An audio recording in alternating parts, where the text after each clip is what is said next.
Hello again, my friends, and welcome to Phrasal Verb Quiz Part 32. In this video, you must choose the correct word to complete the phrasal verb in each question. You may need to pause the video at each question to think of your answers. Are you ready? Okay, here we go. Number 1.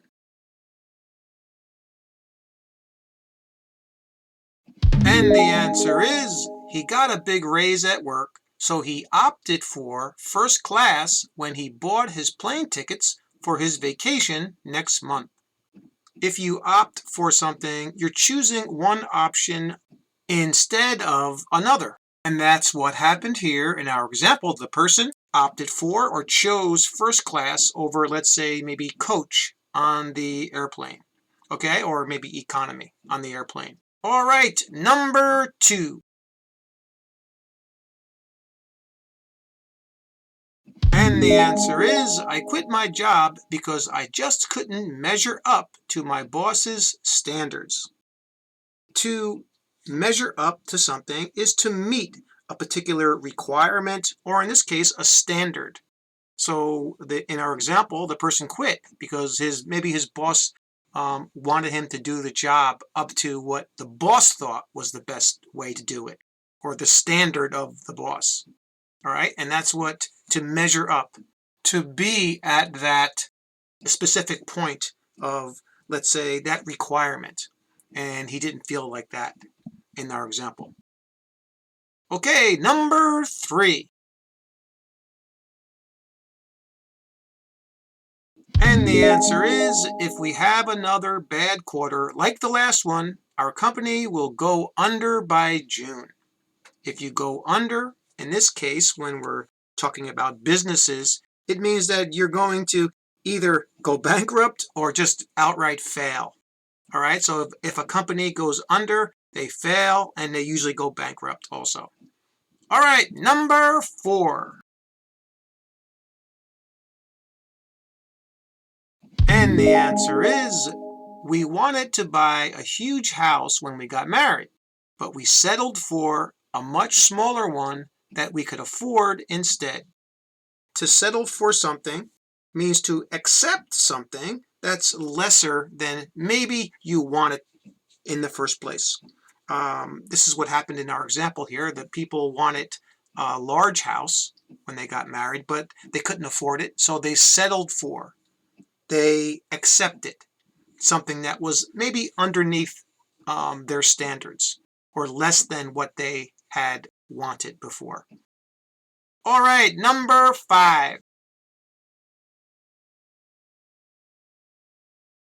And the answer is, I tried to get the sales report out this week, but I was snowed under with other contracts.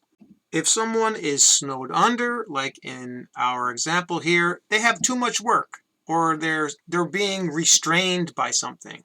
They're being stopped by something. And in this case, the person had too many contracts, so he or she wasn't able to get the sales report out. They were snowed under. It means that they had too much work. Got it?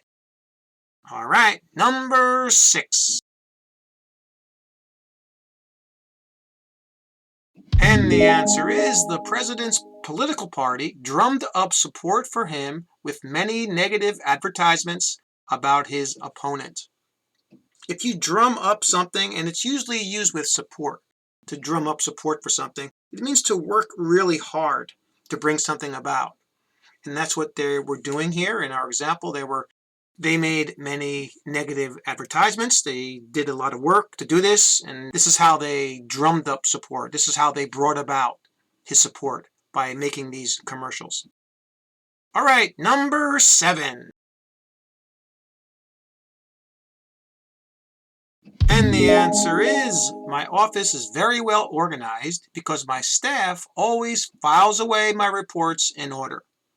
Now, to file away something, in this particular context, means to put something away. That's all it really means, and it's usually a document of some kind. If you file something away, you put the file, let's say the documents, into, it could be anywhere. It could be in a drawer, it could be in a filing cabinet, It could be anywhere, but they put it away. They put a document away. All right, number 8. And the answer is scientists honed in on the cause of the current pandemic, and they have also invented a vaccine for it. If you hone in on something, it means that you focus on it or concentrate on it. And that's what happened in our example here. The scientists focused in on the cause. All right. They honed in on what the problem was for the current pandemic. And then they came up with this a vaccine for it. All right, number 9. And the answer is, my tutor penciled in a lesson next week with me, but he told me that if I couldn't make it for some reason, we can change it. All right, so penciling in, it just means to schedule or plan something. And usually pencil in something means that it's tentative or maybe temporary, or it's pending on something, so it's not a permanent thing, okay? And that's what penciled in is here, and that's why the tutor said we can change it if there's any kind of a problem that the person had. All right, so that's what penciled in usually means. All right, number 10, the final question. And the answer is, after much discussion, our boss signed off on the new bridge project. If you sign off on something, like in the case here in our example, it usually means a final or formal approval of something. And that's the way it's usually used, to sign off. And literally, people sign a document. They sign off on it. And that's what happened in our example. The boss signed off on it. He finalized it with his signature. Okay? That's all for this video. How well did you do? Did you get them all correct? No? Try it again if you didn't. And if you got them all correct, let me know. And do one more thing for me. Keep practicing. See you next time.